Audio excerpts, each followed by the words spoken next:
Hay dos historias que yo podría destacar, todas son muy dramáticas, todas son terribles, pero hay dos que especialmente me conmovieron.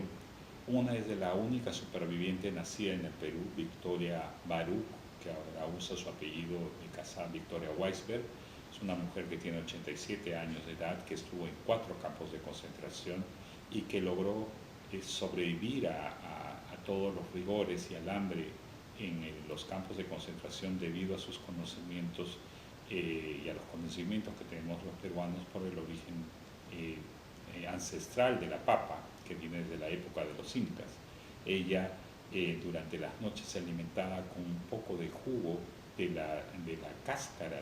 de las papas, mientras que sus compañeras de infortunio rechazaban por considerarlo algo asqueroso. Y me conmovió muchísimo fue la historia de Magdalena Truela Rabiú, una peruana, la única víctima no judía, que era extremadamente católica y que al ver todos los atropellos que realizaban los nazis en la París ocupada, ella decide unirse a la resistencia y se convierte en la mayor y mejor falsificadora de documentos de identidad. Con eso logra salvar la vida de centenares de judíos y de paracaidistas ingleses y estadounidenses. Comencé de cero, solo tenía un número en un archivo que estaba en el campo de concentración de Auschwitz, que era el número de 21 además en ese momento, o sea, había un error en la información, no había nombres, no había apellidos, no se sabía dónde habían nacido, qué era lo que habían hecho, y durante 5 años utilicé archivos, bibliotecas, recorrí varios países, fui entre ellos archivos españoles, franceses, viajé a Israel, a Grecia, a Turquía, y cuando ya me encontré en algunos momentos muy limitado porque no tenía más acceso a la información de lo que ya había dentro de estos archivos, recurrí a las redes sociales. El primer libro escrito en Iberoamérica usando las redes sociales como instrumento de investigación periodística. A través de las redes sociales pude ponerme en contacto con los familiares de las víctimas, lograr ubicarlas en diferentes partes del mundo y ellas poderlas entrevistar y colaboraron conmigo entregándome documentos, fotos y documentos que probaban la existencia y todos los sufrimientos que sus familiares habían padecido. Con eso he podido reconstruir la historia de estas 23 personas. El mayor impacto que ha tenido este libro en mi país ha sido el hecho de descubrir,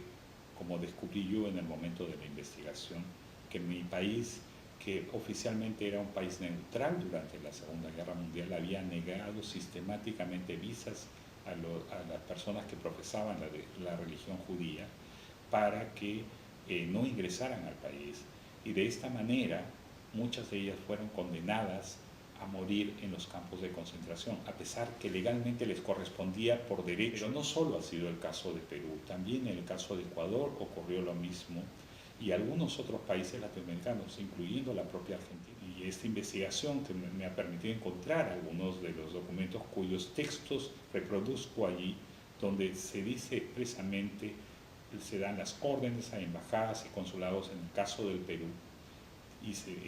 se prohíbe que los diplomáticos entreguen estas visas a personas que profesen la religión judía o que parezcan profesar la religión judía, que es más grave, porque cómo un diplomático puede determinar cuáles son las creencias de las personas por el solo hecho de su apariencia física. El caso quizás más terrible, más dramático, es el caso de unos 200 niños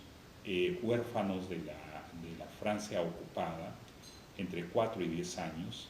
que la comunidad judía peruana solicita al gobierno peruano que se les conceda visas humanitarias. Ellos se comprometen a asumir todos los gastos, o sea, al gobierno peruano no le iba a costar absolutamente ni un centavo, y el gobierno peruano les niega las visas o pone como condición primero inicialmente que todos se conviertan al catolicismo. Al no conseguir esas visas, son conducidos a los campos de concentración donde mueren finalmente en Auschwitz. Víctimas no se conocían, salvo las familias, evidentemente. Y lo único que encontré en común, además del hecho que eran peruanas y que vivieron en la misma época, es que a todas se les ofrecía conducirlas a la estación final, que era un eufemismo que usaban los alemanes para decir que estas personas iban a ser conducidas a la muerte.